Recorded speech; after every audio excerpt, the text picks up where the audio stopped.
President Noboa, the foreign minister, as well, for having me here today. It's my second visit.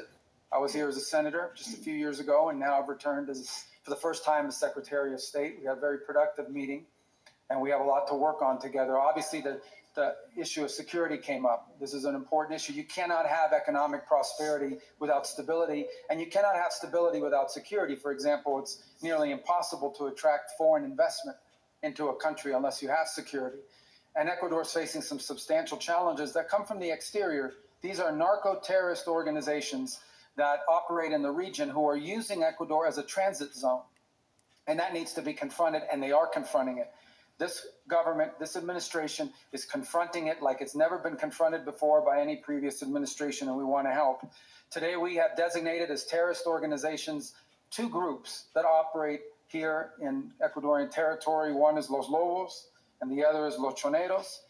We've designated them as foreign terrorist organizations, and that brings with it all sorts of options for the United States to work in conjunction with the government of Ecuador in the future to stamp these groups out. By the way, I want to say that we had a very successful, the first one in a long time, of one of these leaders of one of these groups, an extradition to the United States. We want to modernize that extradition treaty. Both sides agree.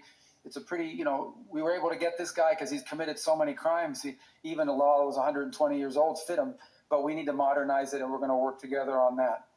Today, I can announce that we are going to be providing $13.5 million to help Ecuador with improve its ability to provide security for its citizens and take on the combat drugs and crime, and another $6 million in UAVs for the Navy here in Ecuador, again giving them domain awareness and the opportunity to really track these. These are all very important. We're going to do more. There's more coming, but that's an important step that we wanted to take here today, and I'm proud to announce it.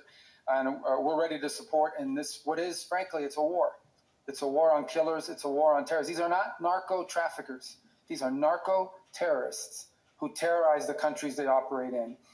Our relationship with Ecuador will not simply be based on security.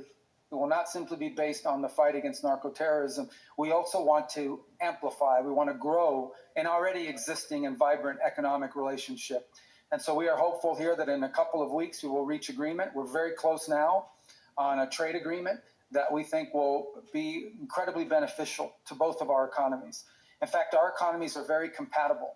What they export, we don't do. What we export, they don't do. So it's a really good fit. And we think we're very close to that. And hopefully we'll have something positive to announce in just a few weeks. But we've made a lot of progress, and we're very close. I don't negotiate trade deals, but I follow them very closely, and I know where we are on it, and we feel very positive about that.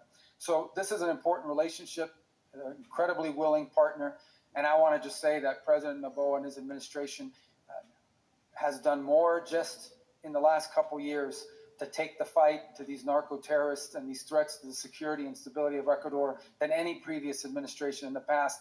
And sadly, I hate to say it, but there were previous administrations, going back 10 years, that were actually cooperating with some of these terrorist organizations. And when we see someone that's willing to stand up at great risk, personal risk, broader societal risk, we're going to be 100% supportive. It's the reason for my visit today. It's the reason why we'll be working very closely with this government to achieve our mutual our goals that benefit both the United States and the great people of Ecuador. Thank you. Muchas gracias. That's by John Hudson from the Washington Post. Gracias. Mr. Secretary, when it comes to the drug trade, Venezuela is not the most problematic country, but it is a major U.S. adversary. Should we expect smugglers coming from friendly U.S. allied nations like Mexico and Ecuador to also face unilateral execution from U.S. forces? And if so, will the administration seek authorization for the use of military force? No, you're wrong in your question. Number one, Venezuela is a major source. And the reason why is the following. And I've seen a lot of this reporting, and it's fake reporting, and I'll tell you why. It says that somehow Venezuela is not involved in the drug trade because the UN says they're not involved in the UN. I don't care what the UN says. The UN doesn't know what they're talking about. Maduro is indicted by a grand jury in the Southern District of New York. That means the Southern District of New York presented the evidence to a grand jury, and a grand jury indicted him. And then a superseding indictment came out that was unsealed about a year and a half ago that specifically detailed Maduro's actions. So number one, let there be no doubt, Nicolas Maduro is an indicted drug trafficker in the United States, and he's a fugitive of American justice. Number two, For cooperative governments, there's no need, because those governments are going to help us identify them.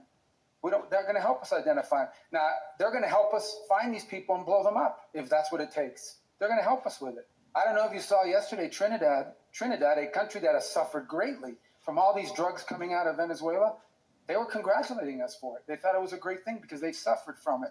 So we're going to continue to hunt for, like we always have, but this time we're not just going to hunt for drug dealers with the little fast boats and say, let's try to arrest them. No, the president has said he wants to wage war on these groups because they've been waging war on us for 30 years and no one has responded. But there's no need to do that in many cases with the friendly governments, because the friendly governments are going to help us. They may do it themselves, and we'll help them do it. Agreements that you mentioned, including, do those include taking third country migrants deported from the U.S.? And is Ecuador agreeing to do this in exchange for security aid that Secretary Rubio just announced?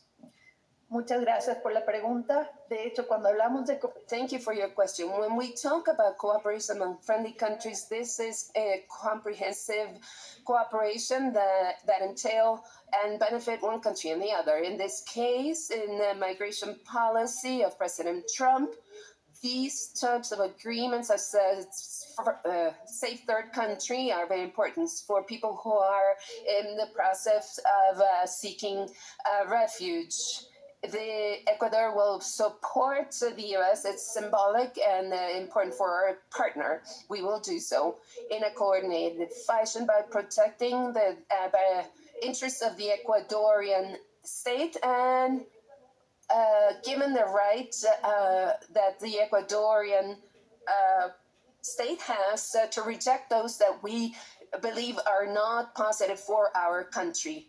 And we won't accept their paperwork. So, of course, we will do so because this is important for our partner. As Secretary Rubio just said, we have a broad cooperation framework in several issues. Migration is one of them. President Novoa, the fight against illegal migration is very important because it also is part of transnational organized criminal groups that benefit from the suffering of civilians in the region and in our country.